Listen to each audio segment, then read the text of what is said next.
역천교회의 자랑 중에 하나가 선교 장학주의를 지키는 것입니다. 서로 힘을 모아서 복음을 땅끝까지 전하는 선교, 다음 세대들을 믿음으로 키워내는 장학사역, 얼마나 귀한 일입니까? 저는 은퇴 후에도 이 귀한 사역에 계속 참여할 것입니다. 여러분도 기도하시고 형편대로 함께 힘을 모아 주시기를 바랍니다. 역천교회에서 22년이 조금 넘는 저의 목회 생활은 참으로 행복한 시간, 하나님의 은혜였고 여러분의 덕분이었다, 그런 생각을 하게 됩니다. 저의 목회 생활 전체가 감사지요, 은혜인 것입니다. 혹 본의 아니게 실수한 일 또는 실망케 한 일이 있을 터인데 너그러이 이해를 부탁드립니다. 은퇴 후에는 시간이 많이 남을 것 같아요. 그래서 교육부서 교육자들에게 명단을 받고, 청년부 명단을 받고, 우리 교구 목사님들에게 교구 성도들의 명단을 받아서 계속 이름을 불러가며 기도하겠습니다. 여러분도 저를 위해서 기도해 주시기를 바랍니다. 제가 교회를 영원히 떠나는 것이 아니라 우리 교회 주보에는 항상 제 이름이 기록이 되어 있을 것이고, 여러분이 보고 싶을 때, 또 교회가 그리워질 때 종종 와서 함께 예배를 드리며 또 교제하도록 그렇게 하겠습니다. 김진홍 목사님 몇 해 전에 일본 도쿄 대학의 한 경제학 교수를 만났는데, 그가 한국이 일본보다 앞서는 길 3가지를 이야기하더래요.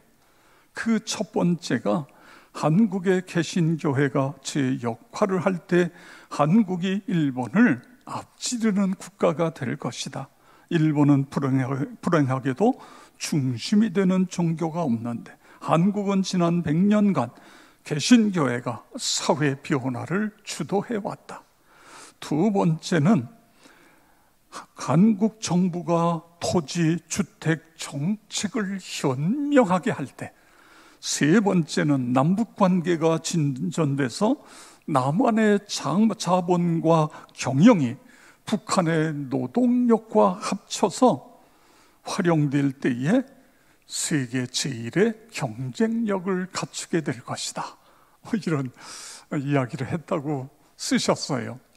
저는 그 글을 보면서 왜 일본의 경제학 교수가 한국의 불교나 천주교를 이야기하지 않고 우리 기독교, 개신교회를 이야기를 했을까, 이런 생각을 했습니다. 여러분, 왜 개신교회를 이야기를 했을까요? 불교나 천주교는 의식, 예식 중심입니다. 불교는 가서 계속 절하는 거고, 천주교는 사제가 하는 대로 어떠한 그런 형식적인 종교. 그런데 우리 기독교는 말씀입니다. 말씀. 예수 십자가와 부활의 복음의 말씀이 전해지는 거예요. 이 복음의 복음을 믿고 그 복음이 우리를 새롭게 만들고, 그 복음이 그리스도인을 능력 있는 삶을 살도록 만드는 것이 이 복음인 것입니다. 그뿐만 아니라 이 복음은 사람을 변화시키고 그리고 나라를 새롭게 만드는 거예요. 일본의 도쿄대 경제학 교수가 바로 그걸 본 것입니다. 그런데 여러분, 오늘의 한국 교회를 보면서 이 복음의 열정이 점점 식어지고 있다고 하는 안타까운 거예요. 여러분 어떠세요? 여러분 심령에 복음의 열정이 막 불타오르고 있습니까? 그렇게 되기를 축복합니다.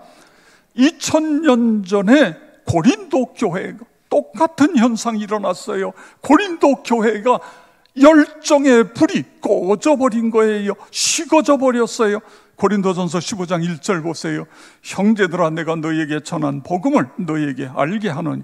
너희에게 전한 복음. 이미 고린도 교회에 바울 사도가 복음을 전한 거예요. 그런데 지금 어떻게 됐어요? 다시 또 복음을 전한다. 이 복음을 너희로 알게 한다. 다시 상기시켜 준다. 이 복음을 다시 가르친다. 그래서 이 복음이 얼마나 중요한지 이 복음 가지고 살아가도록 하겠다. 지금 그것을 오늘 본문에 쓰고 있는 것을 볼 수 있는 것입니다. 그렇습니다. 성도 여러분, 복음이 얼마나 중요한지를 깨닫는 것, 신구약 성경의 모든 핵심의 주제가 십자가와 부활, 이 복음이라는 사실을 오늘 우리는 기억해야 됩니다. 그래서 이 복음을 이해하고 알면 알수록 그 은혜의 능력 속으로 우리가 사로잡히게 되어지는 거예요. 그래서 그 사람이 열정의 사람이 되고 은혜의 사람이 되고 능력의 사람이 되고, 할렐루야! 우리를 그렇게 변화시키는 것이 사람이 하는 게 아니에요. 예배를 드리는 그 예배가 아니에요. 그 예배 속에 복음이 살아있어야 이런 변화가 일어나는 것입니다. 그 대표적인 사람이 바로 고린도서와 로마서를 기록한 바울 사도인 것입니다. 로마서 1장 16절에 내가 복음을 부끄러워하지 아니하노니 그랬어요. 왜 그래요? 복음은 모든 믿는 자에게 구원을 주신 하나님의 능력이기 때문에. 갈라디아서 6장 14절에 보면 그러나 내게는 우리 주 예수 그리스도의 십자가 외에 결코 자랑할 것이 없음. 나는 십자가만 자랑한다. 빌립보서 3장 3절에 그리스도 예수로 자랑하고 예수를 자랑한다. 성도 여러분, 바울이 이 기록을 기록할 당시에 어떤 시대지요? 십자가가 뭐예요? 사형 도구예요. 나라를 전복시키려고 했던 그런 어떤 반란하는 반란자다라든가 또는 큰 죄를 지은 그런 사람들을 십자가에다가 매달아 사용을 시키는 사용의 도구예요. 그런데 바울은 지금 나는 십자가만 자랑한다. 왜 십자가를 자랑하지요? 예수님께서 우리의 죄를 짊어지시고 그 십자가에 달리셔서 우리의 죄를 사하셨기 때문에 그런 것입니다. 예수 복음 십자가가 자랑의 대상이 됐습니다. 나와 여러분도 십자가와 부활의 복음을 부끄러워하는 것이 아니라 이 복음으로 날마다 새로워지고 이 복음으로 성령 충만하게 되고 이 복음으로 승리하는 그런 삶을 살아가시기를 축복합니다. 자, 그러면 바울이 부끄러워하지 않고 자랑하는 복음이 뭐예요? 유앙겔리온이라고 하는 헬라어를 쓰고 있어요. 이게 뭐냐면 기쁜 소식, 복된 소식, 구원의 소식, 예수 소식, 그렇습니다. 예수 소식. 하나님과 동등되시며 하나님의 영원하신 아들이신 예수께서 우리 인간을 구원하기 위하여 인간의 세상에 내려오셨다. 그 예수가 인간의 세상에 오셔서 두 가지를 하셨는데, 하나는 십자가에 자신의 몸을 달리우신 거예요. 십자가에 못 박혀 죽으셨습니다. 나와 여러분의 죄값을 지불하기 위하여 대신 죽으셨어요. 역사 이래에 인간의 죄값을 지불하기 위하여 십자가에 죽은 분은 예수 외에는 없어요. 그래서 그분이 길이고 진리고 생명이고 영생이고, 여러분 믿으시기를 바랍니다. 누구든지 예수를 구세주로 믿으면 죄사함을 받고 죄로부터 자유와 해방을 얻게 되어지는 거예요. 의롭다함을 받고 영생에 이르게 되어지는 것입니다. 예수님 이 세상에 오셔서 두 번째 하신 일은 뭐예요? 죽으셨다가 부활하신 것입니다. 무덤 문을 여시고 다시 살아나셨어요. 죽음을 이기시고 다시 살아나셨습니다. 그리고 40일 후에 하늘에 오르셔서 하나님 우편에 앉아 계시며 만물을 다스리고 계셔요. 우리 믿는 자들을 위하여 중보기도 하고 계신 거예요. 그래서 우리는 부활의 소망을 가지고 살아가는 것입니다. 장차 우리도 부활하게 되어진다, 이 믿음 가지고 살아가요. 그런데 여러분, 그분이 하늘과 땅의 권세를 가지신 그 예수님께서 뭐라고 말씀하셨어요? 세상 끝날까지 너희와 함께 있으리라. 할렐루야. 세상 끝날까지 우리와 함께 주시는 거예요. 그래서 우리는 완전한 승리자가 될 수 있는 것입니다. 마귀 권세를 물리칠 수 있는 거예요. 여러분, 우리가 사는 사회가 어떤 사회지요? 우리가 사는 사회는 희망과 절망이 공존하는 사회입니다.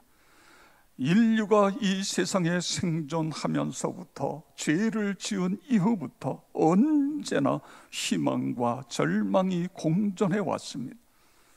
그러면서 우리의 미래 시대는 점점 더 혼돈과 불확실성이 증대되는 시대인 것입니다.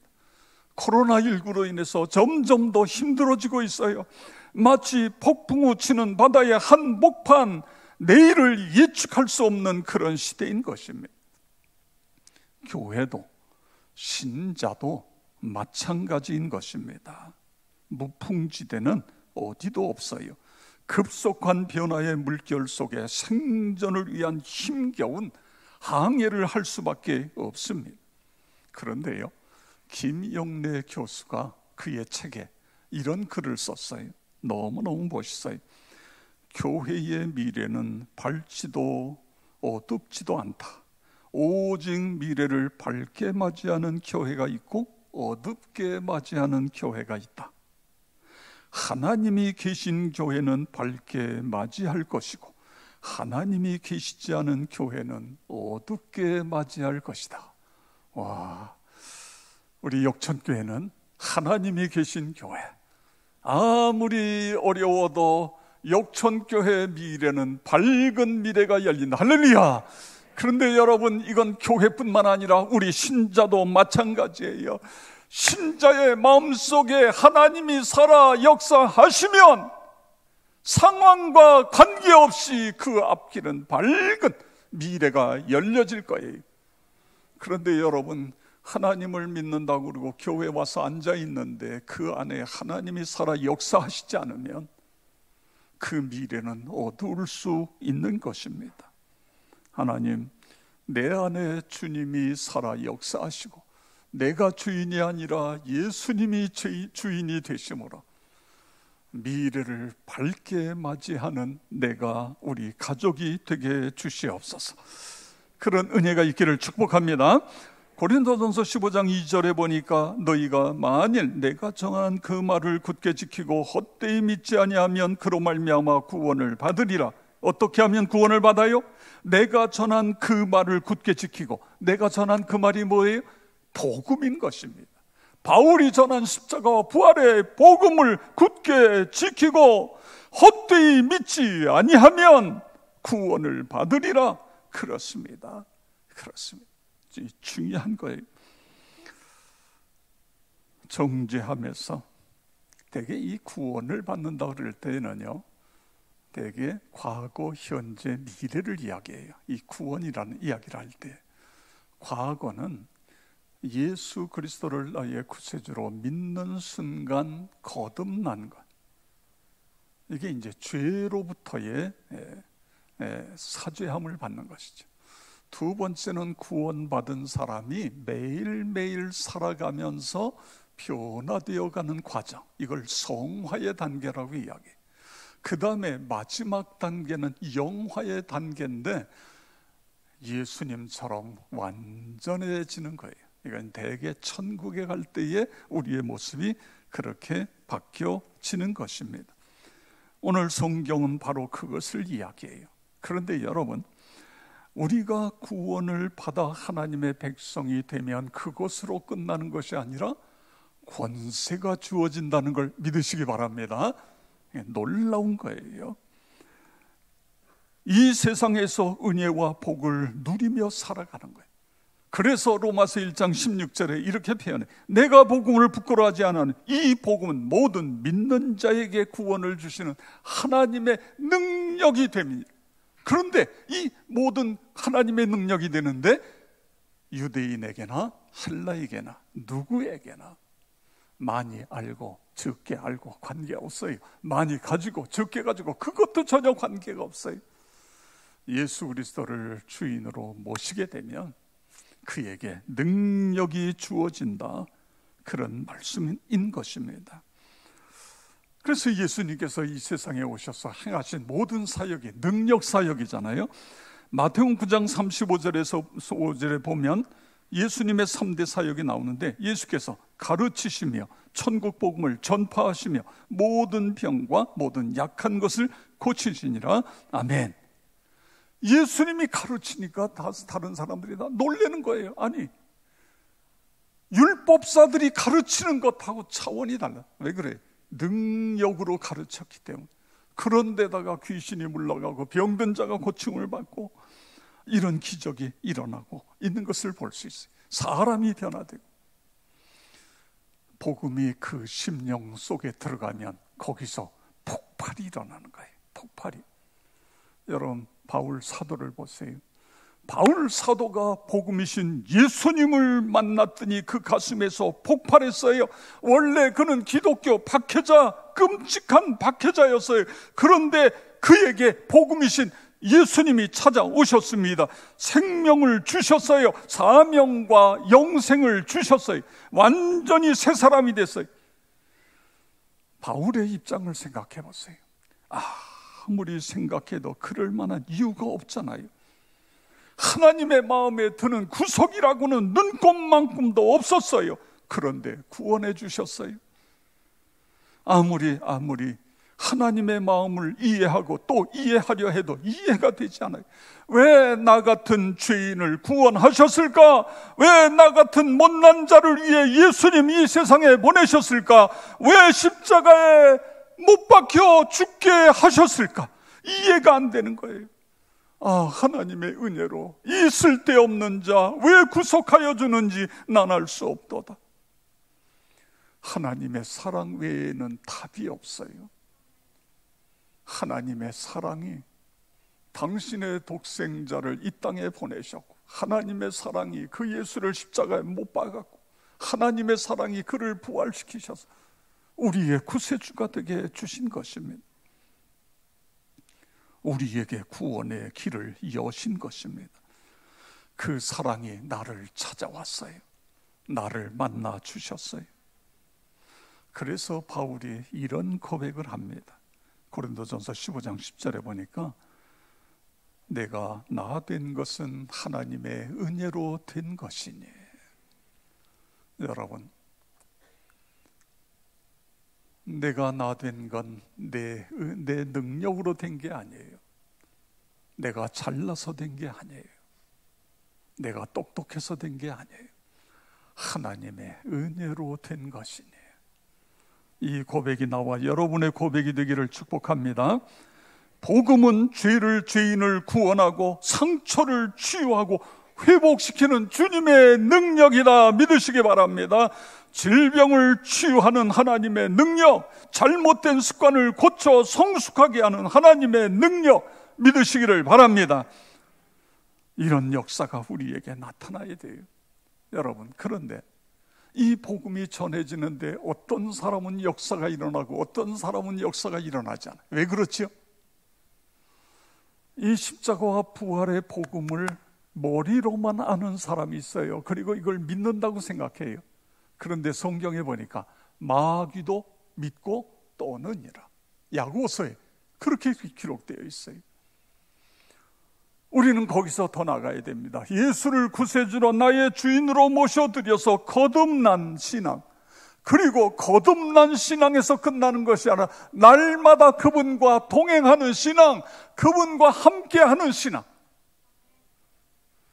그래서 우리가 믿는다고 그럴 땐 believe라고 하는 영어 단어를 쓰잖아요. 그런데 believe가 아니라 트러스트. 완전한 신뢰예요. 그분과 나와의 관계가 신뢰의 관계예요. 청교도들은 클링이라는 단어를 썼어요. 뭐냐면 완전히 붙어 있어요. 나와 예수님과 하나가 되어 있는 거예요. 내가 사는 것이 아니라 내 안에 예수님이 살아 역사하시는 거예요. 그럴 때 복음이 능력이 된다, 그거예요. 여러분이 그렇게 되어지기를 축복합니다. 예수 믿으면서도 자기 중심적인 사람, 자기가 주인인 사람이 있어요. 그런 사람에게는 전혀 능력이 안 나타나요. 그 사람이 가는 곳마다 분쟁이 있고 다툼이 있고 시기가 있고 안타까움이 있어요. 그런데 여러분, 내가 사는 것이 아니라 내 안에 예수님이 살아 역사하게 되어지면 인생의 모든 사람들이 하는 근심, 걱정, 염려, 불평 이런 것들이 다 사라져요. 감사만 있어요. 감사만. 여러분, 다윗을 보세요. 다윗이 어떻게 사울 왕에게 쫓기면서 끝까지 살아남을 수 있었어요? 어떻게 유다 이스라엘의 왕이 될 수 있었어요? 이스라엘은 나라는 그 당시에 우리나라 강원도만한 나라예요. 강원도. 거기에서 어디로 도망갑니까? 도망갔다 하면 거기에 있는 사람들이 고발을 해야 돼요. 고발하지 않으면 고발하지 않은 사람이 죽어요. 그러니까 어디로 숨어 들어가면 이미 고발해가지고 군사들을 몰고 쫓아오는 거예요. 여러분, 그냥 일반적인 사람이면 스스로 목숨을 끊었거나 그랬을 거예요. 못 살아남지요. 그런데 끝까지 살아남을 수 있었던, 그리고 왕이 될 수 있었던 이유가 시편 16편 8절에 기록하고 있어요. 우리 다 같이 함께 읽겠습니다. 내가 여호와를 항상 내 앞에 모심이요 그가 나의 오른쪽에 계심으로 내가 흔들리지 아니하리로다. 아멘. 이 말씀은 여러분 꼭 암송하시기 바랍니다. 하나님을 내 앞에, 하나님이 나의 오른편에, 나는 바로 그 옆에 이러면서 내가 동행했더니 그 어떤 역경과 고난과 환난이 있어도 나는 흔들리지 아니했다. 이런 고백을 하고 있는 거예요. 그렇습니다. 우리 아버지 학교를 할 때에 이제 거기에 간증자가 나와서 간증을 합니다. 그런데 한 형제가 간증을 하는데 본인이 사업을 하면서 그런 대로 사업이 잘 됐대요. 넉넉한 삶을 살아가고 부족함이 없었는데 그만 어울리는 게 노름하는 사람하고 어울리기 시작했어요. 그래서 사업장 다 들러먹고 부모로부터 받은 유산 다 날라가고 카드에는 빚이 잔뜩 빚을 지고 빚쟁이가 돼서 도망 다녀야 되는 그런 신세가 된 거예요. 아내와 여러 번 다투고 이혼 위기까지 여러 번 가고, 그런데 어느 날 아내가 불러요. 불러더니 내가 당신 카드 빚을 다 갚아줄 테니까 나하고 약속 하나 합시다. 그래서 뭐냐고 그랬더니 아버지 학교에 가는 조건으로 약속을 했어요. 그래서 여러분 뭐 방법이 없잖아요. 지금 자기는 빚쟁인데 도망 다녀야 되는데, 그래서 이제 아내 약속하고 아버지 학교를 왔어요. 근데 거기서 예수님을 인격적으로 만난 거예요. 뭐 난리가 났지요. 막 울고 불고 쓰러지고 하나님 내 죄를 용서해 달라고. 그러면서 거기서 완전히 새 사람이 됐는데, 문제는 이게 다시 도질 수 있다는 거예요. 중독이라는 건요, 다시 재발할 수 있어요. 그래서 하나님 앞에 기도하면서 하나님, 내가 이제 다시 이거 안 하기 위해서 제가 새벽 기도하겠습니다. 그러면서 그날부터 새벽 기도를 계속해서 이어와서 다시 옛날 하던 사업을 다시 일으키고 그런 축복의 시간을 보내고 있고, 하루하루가 천국이라는 그런 간증을 하는 것이 저의 뇌리에 깊이 박혀 있어요. 여러분, 왜 우리가 선교주의를 지키죠? 왜 장학주의를 지키죠? 복음이 능력이기 때문에 그래요. 130년, 140년 전에 이 땅에 복음이 들어와서 오늘의 한국이 된 것처럼 이 복음이 전 세계에 전해지는 것마다 그곳에 능력이 나타나기 때문에, 그래서 우리가 선교주의를 지키고 우리의 다음 세대들을 복음으로 무장시키기 위해서 장학주의를 지키고 그런 것입니다. 복음이 사람을 구원하고 사람을 살리고 사람을 새롭게 하고. 제가 이제 오늘 물론 마지막 설교 이런 표현은, 왜냐하면 또 나중에 여러분이 부르면 와야 되잖아요. 그러나 이제 한동안 제가 강단에 서지 않을 것입니다. 그러면서 내가 무슨 설교를 해야 되나, 하나님, 여호수아의 마지막 그 이야기를 해야 되나요? 그런데 하나님께서 제 마음속에 복음이다, 사람을 살리는 복음을 전해야 된다. 그래서 오늘 십자가와 부활의 복음을 전하는 것입니다. 나와 여러분, 우리의 자녀손들이 이 십자가와 부활의 복음을 통해서 큰 은혜 속에 살고 선한 영향력을 끼치고 그렇게 되어지길 주의 이름으로 축원합니다.